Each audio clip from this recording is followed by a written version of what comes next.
Di tengah situasi pandemi COVID-19 ini, kita perlu terus berdoa dan jangan berhenti berdoa. Firman Tuhan dalam Matius 7 ayat 7-8 berkata, "Mintalah, maka akan diberikan kepadamu. Carilah, maka kamu akan mendapat. Ketuklah, maka pintu akan dibukakan bagimu. Karena setiap orang yang meminta, menerima, dan setiap orang yang mencari, mendapat, dan setiap orang yang mengetuk, baginya pintu dibukakan." Tetapi selain tidak berhenti berdoa, kita juga harus memiliki hati dan sikap hidup yang mau selalu bertobat sungguh-sungguh. Sebab dosa adalah halangan untuk doa dijawab Tuhan. Yesaya 59 ayat 1 berkata, "Sesungguhnya tangan Tuhan tidak kurang panjang untuk menyelamatkan, dan pendengarannya tidak kurang tajam untuk mendengar. Tetapi yang merupakan pemisah antara kamu dan Allahmu ialah segala kejahatanmu, dan yang membuat dia menyembunyikan diri terhadap kamu sehingga ia tidak mendengar ialah segala dosamu." Tentunya yang terutama adalah bertobat untuk kelahiran baru, untuk keselamatan jiwa kita, di mana kita menerima Tuhan Yesus sebagai satu-satunya juru selamat kita, dan menjadikan Tuhan Yesus sebagai satu-satunya Tuhan dan Raja yang memerintah atas hidup kita. Sebagaimana yang dikatakan dalam Roma 3 ayat 23-24 dan Roma 6 ayat 23 sebagai berikut, "Karena semua orang telah berbuat dosa dan telah kehilangan kemuliaan Allah, dan oleh kasih karunia telah dibenarkan dengan cuma-cuma karena penebusan dalam Kristus Yesus. Sebab upah dosa ialah maut, tetapi karunia Allah ialah hidup yang kekal dalam Kristus Yesus Tuhan kita." Dan setelah kita lahir baru, tiap-tiap hari kita harus terus bertobat. Maka doa kita juga dijawab Tuhan dan dosa tidak menjadi halangan. Jika seseorang bertobat, itu berarti dia tidak terus dalam keadaannya yang dahulu sebelum ia mengenal Tuhan Yesus. Dia tidak terus dalam manusia lama, tetapi mengenakan manusia baru. Hal-hal yang ia doakan juga bukan untuk memuaskan hawa nafsunya, melainkan ia mendoakan hal-hal yang seturut dengan hati Tuhan. Yakobus 4 ayat 2-3 berkata, "Kamu mengingini sesuatu, tetapi kamu tidak memperolehnya. Lalu kamu membunuh, kamu iri hati, tetapi kamu tidak mencapai tujuanmu. Lalu kamu bertengkar dan kamu berkelahi. Kamu tidak memperoleh apa-apa karena kamu tidak berdoa. Atau kamu berdoa juga, tetapi kamu tidak menerima apa-apa karena kamu salah berdoa. Sebab yang kamu minta itu hendak kamu habiskan untuk memuaskan hawa nafsumu." Ingatlah juga bahwa tiap kali kita berdoa, kita harus berdoa dengan iman.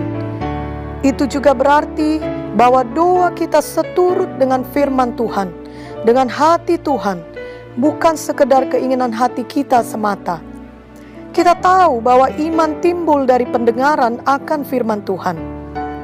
Ibrani 11 ayat 6 berkata, "Tapi tanpa iman tidak mungkin orang berkenan kepada Allah.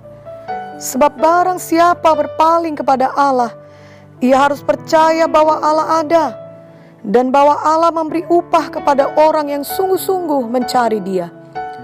Semua yang kita minta dan doakan dapat kita terima hanya dengan iman.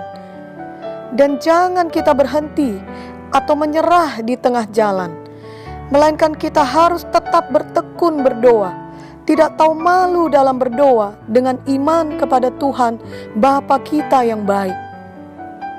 Lukas 18 ayat 1-8 berkata, Yesus mengatakan suatu perumpamaan kepada mereka untuk menegaskan bahwa mereka harus selalu berdoa dengan tidak jemu-jemu. Katanya, dalam sebuah kota ada seorang hakim yang tidak takut akan Allah dan tidak menghormati seorang pun. Dan di kota itu ada seorang janda yang selalu datang kepada hakim itu dan berkata, "Belalah hakku terhadap lawanku."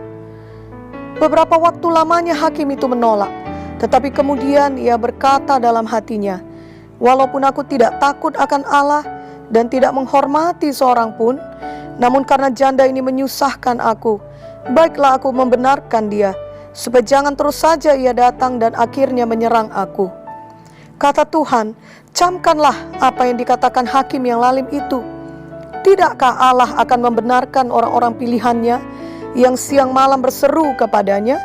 Dan adakah ia mengulur-ngulur waktu sebelum menolong mereka? Aku berkata kepadamu, ia akan segera membenarkan mereka. Akan tetapi, jika Anak Manusia itu datang, adakah ia mendapati iman di bumi? Semua keadaan saat ini, khususnya pandemi virus corona, kiranya semakin membuat kita sadar bahwa kedatangan Tuhan Yesus kedua kali sudah semakin dekat. Oh, biarlah Tuhan menemukan kita semua berjaga-jaga, menantikan dan bekerja bagi Dia dengan iman, termasuk kita terus berdoa dengan iman. Dan Roma 10 ayat 17 jelas berkata bahwa jadi iman timbul dari pendengaran, dan pendengaran oleh firman Kristus. Ini berarti tiap-tiap hari kita harus bersungguh-sungguh hati memberikan waktu kita dan hati kita untuk belajar firman Tuhan. Kita perlu banyak membaca firman dan mendengarkan firman Tuhan.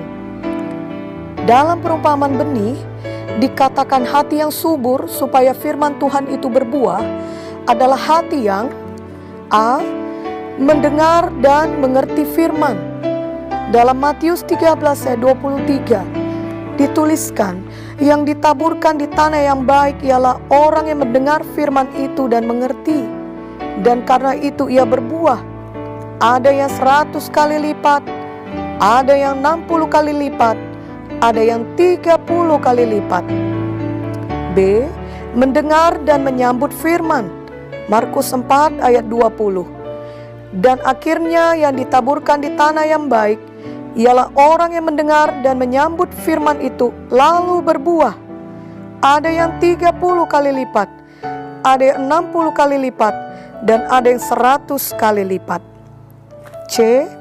Hati yang mendengar dan menyimpan firman. Lukas 8 ayat 15.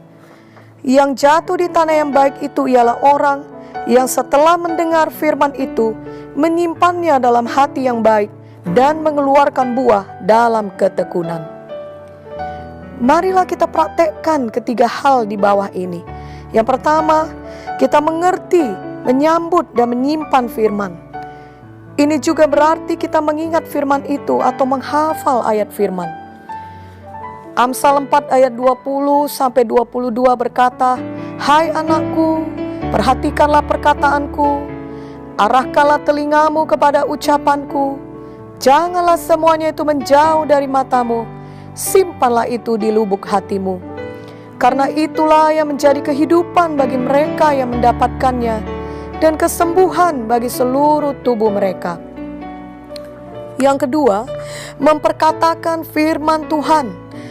Lukas 6 ayat 45 berkata, orang yang baik mengeluarkan barang yang baik dari perbendaharaan hatinya yang baik, dan orang yang jahat mengeluarkan barang yang jahat dari perbendaharannya yang jahat. Karena yang diucapkan mulutnya meluap dari hatinya. Dan yang ketiga, melakukan firman Tuhan. Dalam Yosua 1 ayat 8 kita baca, "Janganlah engkau lupa memperkatakan kitab Taurat ini, tetapi renungkanlah itu siang dan malam, supaya engkau bertindak hati-hati sesuai dengan segala yang tertulis di dalamnya. Sebab dengan demikian perjalananmu akan berhasil dan engkau akan beruntung." Jadi doa dengan iman adalah doa yang percaya kepada firman dan memperkatakannya serta mematuhi apa yang dikatakan oleh firman Tuhan. Itulah iman yang sejati. Doa yang demikian ini adalah doa yang seturut dengan firman Tuhan. Inilah doa yang harus terus-menerus kita lakukan. 1 Yohanes 5 ayat 14 berkata, "Dan inilah keberanian percaya kita kepadanya, yaitu bahwa Ia mengabulkan doa kita, jikalau kita meminta sesuatu kepadanya menurut kehendak-Nya." Doa yang berhasil adalah doa dari orang yang hidupnya patuh dan selalu menurut perintah Tuhan. Marilah kita bertumbuh menjadi orang yang demikian, sehingga doa kita berkuasa dan membawa dampak baik bagi sekeliling kita, khususnya bagi orang-orang di sekeliling kita yang saat ini terkena dampak pandemi COVID-19.